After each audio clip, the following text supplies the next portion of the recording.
Salut à tous, c'est Johan pour tablettetactile.net. Aujourd'hui, je vais vous présenter une petite tablette fort sympa, la Easy Pocket de la société française Eevee. C'est donc une tablette format 7 pouces qui est vendue à 129 €. Donc on va commencer d'abord par la boîte, voir un peu les spécifications de la tablette.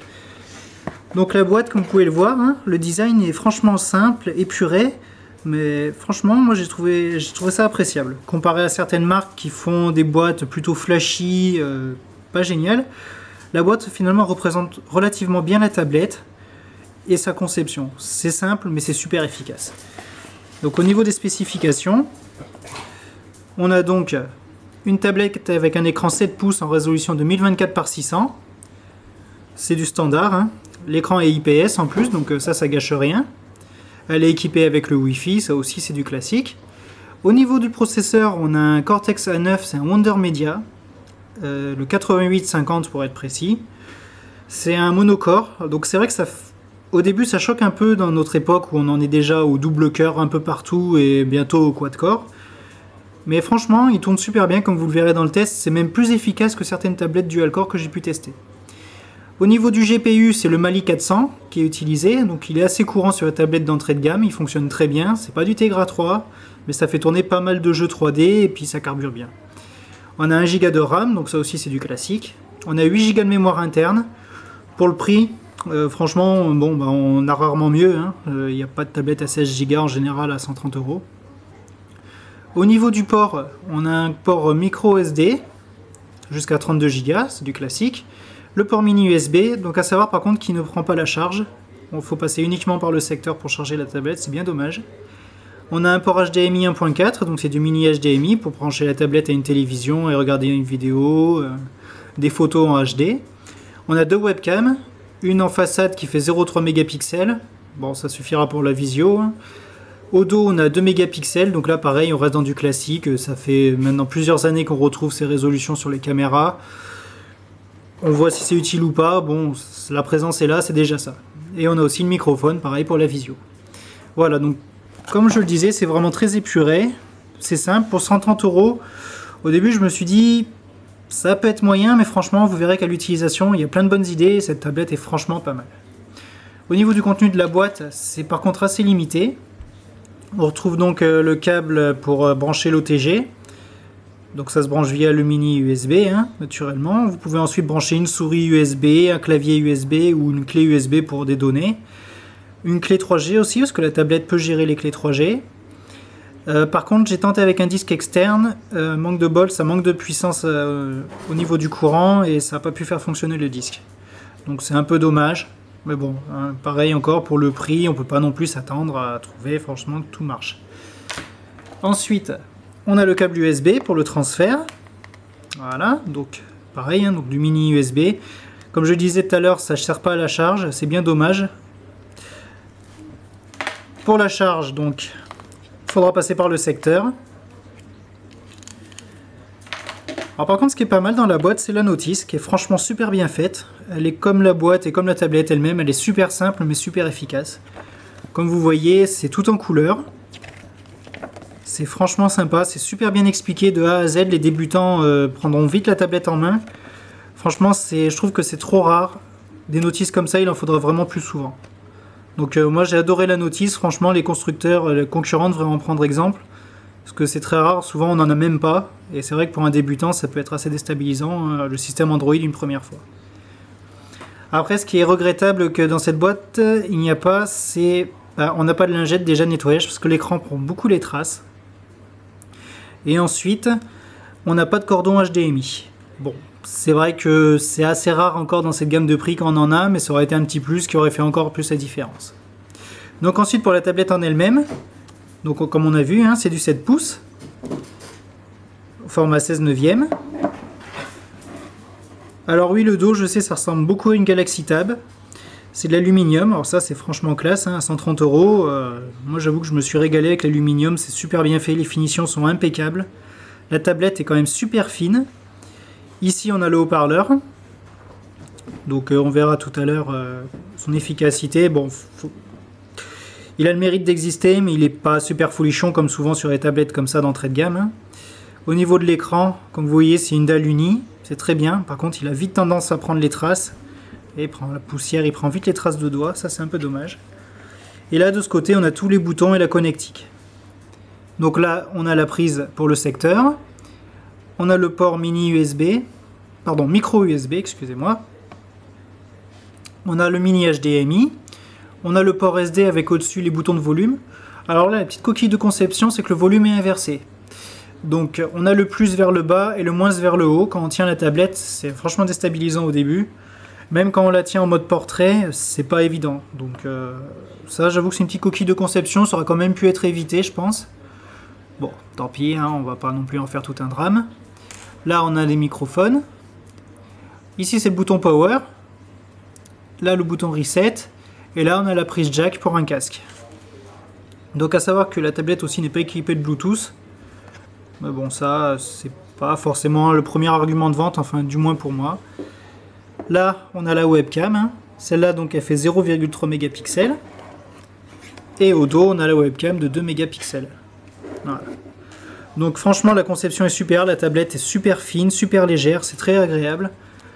J'avoue que pour le prix, ouais, j'ai rarement vu une tablette aussi bien finie. On va voir un peu l'écran, ce que ça donne. Voilà. Donc ça fonctionne sous Android Ice Cream Sandwich, donc la version 4.0. C'est dommage qu'on n'ait pas eu Jelly Bean, ça aurait été plus sympa, mais bon, franchement ça tourne super bien. Alors on va augmenter un peu la luminosité. Voilà. La luminosité est pas mal, l'écran prend quand même beaucoup les reflets. Hein. Voilà, c'est de l'entrée de gamme. On remarque aussi, voilà, petit souci de conception, pareil. On voit qu'il y a le rétroéclairage qui est apparent sur les bords. Alors je sais pas si on va bien le voir sur la vidéo, voilà. On a le rétroéclairage un peu partout sur les bords de la tablette, surtout du côté gauche. Voilà, c'est ça. C'est surtout là, sur le côté gauche, ici, quand on met vraiment en grand angle, on voit le rétroéclairage qui apparaît. Bon, c'est pas gênant, hein, je veux dire en utilisation, vous voyez, quand on la tient directement dans les mains, franchement, ça gêne pas quoi. Ça se voit pas, mais c'est des petits trucs qui auraient peut-être mérité un peu plus d'attention. Enfin bon, c'est pas gênant. Voilà, donc la tablette en elle-même, hein. Voilà, c'est super fluide, ça bouge très bien. Alors ce qui est super aussi, c'est qu'au niveau logiciel, on sent qu'il y a vraiment eu du travail. Skyvi a repris un peu le système d'Honeycomb, c'était Android 3.1, avec le système de widget à faire glisser directement sur les différentes dalles de bureau qui apparaissent vers le haut de l'écran. Donc moi franchement je trouve que c'est génial, c'est super bien pensé, c'est pratique. C'est dommage que ça n'ait pas été repris sur d'autres tablettes. Donc par exemple là, allez, on va faire glisser l'agenda, on va le mettre sur celui-là, hop, voilà. Comme ça, et après on ajoute ces widgets à la volée. Voilà. Donc moi franchement, je trouve que c'est super, quoi. Je me suis régalé. C'est génial, quoi. C'est super bien conçu. La tablette est super fluide, elle réagit super bien, même si c'est un monocore. Le processeur en a quand même dans le ventre, il envoie bien, c'est super. C'est un vrai régal. Voilà. Donc pareil au niveau des applications, donc elle est quand même livrée avec le Play Store. On a aussi Gmail qui est intégré. Donc après on a les applications classiques d'Android, hein. On a la galerie, on a le flash qui est lu, on a l'agenda, on a un lecteur de... Pardon, un navigateur de fichiers. Alors ce qui est bien aussi, c'est que les applications fournies d'Office sont vraiment pensées pour tablette. C'est pas comme d'habitude sur les tablettes d'entrée de gamme, par exemple chez d'autres concurrents, où on a des applications, on a l'impression que ça sort d'Android 2.2, c'est tout moche, c'est gros à l'écran, c'est flou, c'est carré, là franchement c'est vraiment très bien pensé, comme vous voyez c'est vraiment un affichage pour tablette. C'est franchement super bien fait quoi. C'est très efficace. Toute la tablette est vraiment pensée pour un usage vraiment orienté tablette. On n'a plus ce mix un peu farfelu des fois qu'on trouvait sur d'autres engins concurrents. Ah, c'est super. Voilà. À savoir aussi que donc de base la tablette ne lit pas les formats PDF, Word, Excel. Il faut télécharger après achat l'application Céline. Donc il suffit de contacter le SAV d'Evi qui fournira un lien pour pouvoir télécharger l'application. Donc une fois qu'elle est installée, donc là je ne l'ai pas mis, je le mettrai sûrement dans une prochaine vidéo courte pour montrer comment elle fonctionne. pareil, c'est super bien fait. C'est vraiment un usage, pareil, tablette, hein, avec les grandes dalles qui glissent. C'est super bien fait. L'application lira tout. PDF, Word, Excel. Enfin là, pareil, ça a été que du régal. J'ai rien à en dire, c'est impeccable. Il n'y a pas à aller chercher sur le Play Store des applications qui seront à moitié payantes. Là, on a vraiment tout d'office. Donc c'est du super boulot qu'Evie a fait sur ce coup. Moi, j'adore. Ensuite, qu'est-ce qu'on peut en dire d'autre? On va essayer un peu de la navigation.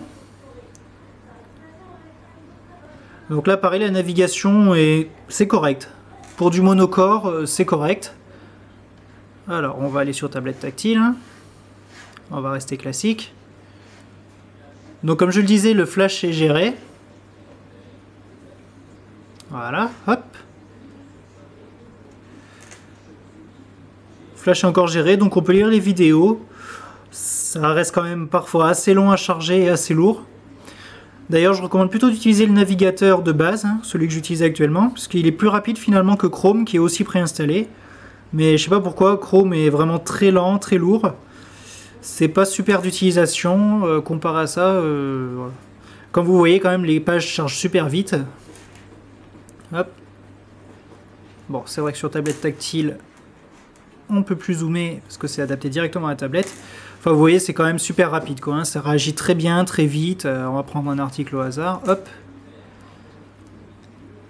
Non, franchement, pour faire du surf, c'est vrai que l'écran 7 pouces n'est pas forcément adapté, mais ça reste quand même agréable. Vous voyez, c'est vraiment super rapide. C'est un vrai plaisir. J'ai vu des dual-core qui étaient moins rapides au chargement sur Internet.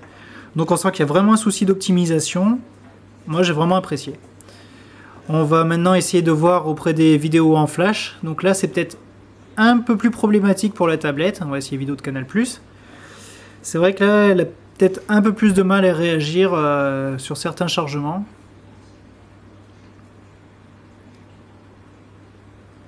Alors.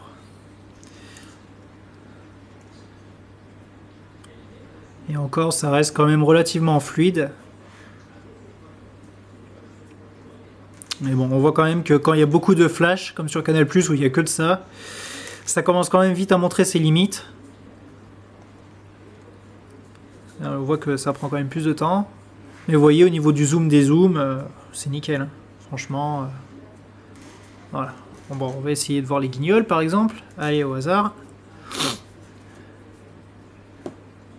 Allô. Voilà.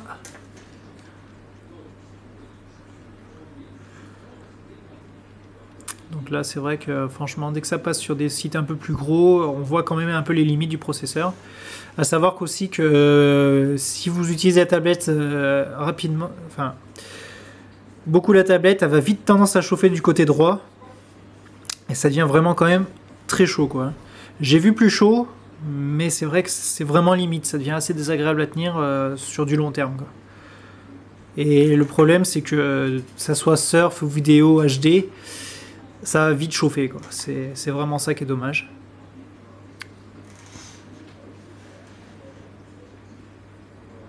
Donc là, on voit quand même les vidéos, c'est pas super fluide au niveau du chargement.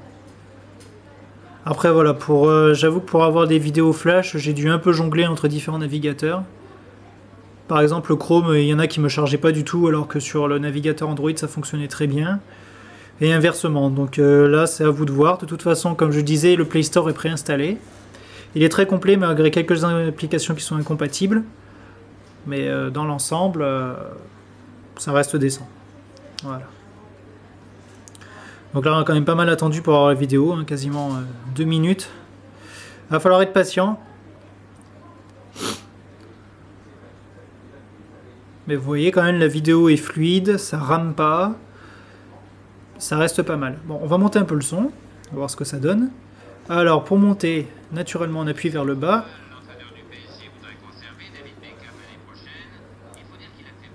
Donc, je sais pas si ça va bien s'entendre sur la vidéo, mais le haut-parleur est à fond. On n'entend pas très bien, quoi. Donc, prévoyez des écouteurs si vous êtes en milieu bruyant, parce que sinon, c'est totalement pas gérable. Voilà. Mais bon, ça reste quand même, comme je disais, correct. Pour 130 €, on en a pour son argent, surtout qu'on a quand même l'écran IPS qui est vraiment sympa. Alors maintenant, qu'est-ce qu'on va bien pouvoir voir? Donc on va voir vite fait un petit jeu en 3D. Pourquoi pas. Allez, on va essayer Dungeon Hunter 3, c'est quand même un gros jeu bien gourmand. Et ben là, la tablette, franchement, elle m'a aussi surpris au niveau 3D, j'en attendais pas autant. C'est sûr que c'est mieux que les vieux Cortex A8 qu'on avait avant, genre Allwinner A10. Mais elle a quasiment fait mieux aussi sur certains jeux que les dual-core que j'ai pu tester avant. Donc là, pareil, il y a une super optimisation. Je dis pas que ça va tout faire tourner, j'ai essayé par exemple Real Racing 3. Le jeu, il a planté, je peux pas faire une course plus de 2 minutes sans que la tablette plante, parce qu'il est vraiment très très gourmand. Mais par exemple, Dungeon Hunter, on a bon, quelques petites saccades, mais ça reste jouable. Donc pour les fans de jeux 3D, il y a quand même de quoi faire. Hein. Pour le prix, après, comme je disais, il faut juste supporter la chauffe sur le côté, qui est vraiment importante dès qu'on commence un peu à pousser la tablette. Quoi. Voilà. Donc les temps de chargement restent quand même relativement décents. Alors on va faire voilà, un petit solo. Hop. Voilà. Hop.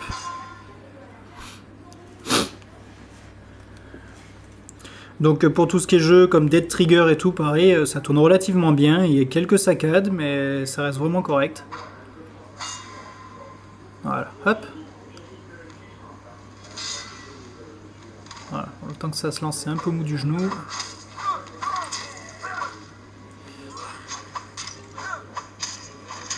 C'est vrai que c'est un peu gênant, il y a quand même pas mal de reflets, comme vous pouvez le voir.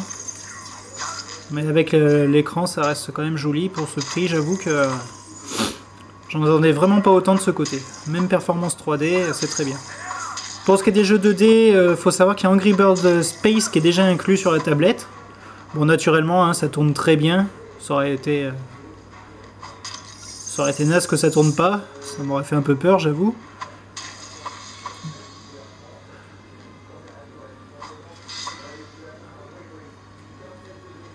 Donc on va voir si on essaie de faire un truc graphiquement. Voilà, vous voyez, il n'y a pas de ralentissement. Une fois que c'est lancé, c'est vraiment lancé, ça tourne très bien. Voilà. Donc ça, c'est super. Voilà. Donc maintenant, je vais parler un peu du système. Il y a eu quelques petites optimisations sympas. Par exemple, voilà, d'un coup, on peut enlever, hop, toutes les applis. Ça, c'est quelque chose que je vois rarement sur les tablettes d'entrée de gamme. C'est sympa. Il y a plein de petites optimisations comme ça. Par exemple, alors on va aller dans les paramètres. Je vais le mettre. Hop, c'est au niveau de l'affichage. Voilà. Hiding status bar. Comme vous voyez, il y a une double flèche qui est apparue ici. Ça permet de cacher à volonté la barre de tâches. Hop, voilà. Bon, là, ça donne pas super sur l'écran. Et ensuite, il suffit de faire un glissement vers le haut et elle revient. Donc par exemple, allez hop, relançons un jeu. Automatiquement, la barre disparaît, ce qui permet de prendre vraiment tout l'écran. Et franchement, c'est une idée, ça paraît tout bête comme ça, mais on l'a jamais. Voilà.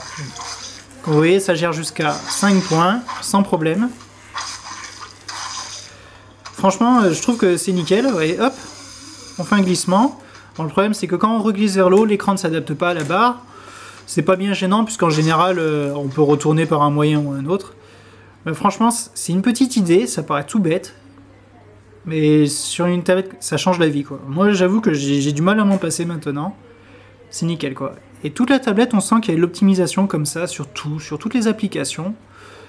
C'est franchement du super boulot, quoi. On voit vraiment qu'il y a eu de l'idée derrière et que ça a quand même été mis en place. Bon, on va voir vite fait le Play Store. Voilà. Donc, comme je le disais, on peut accéder à quand même pas mal d'applications. C'est le Play Store officiel. Il est automatiquement installé sur la tablette. Voyons voir. Bon, on va essayer Google Keep. Voilà. Vous voyez, hein, c'est impeccable. On peut installer les applications comme on veut. Hop, voilà. C'est super rapide. Ça fonctionne très bien. Allez, pendant qu'il installe, on va voir. Alors, où c'est qu'il est,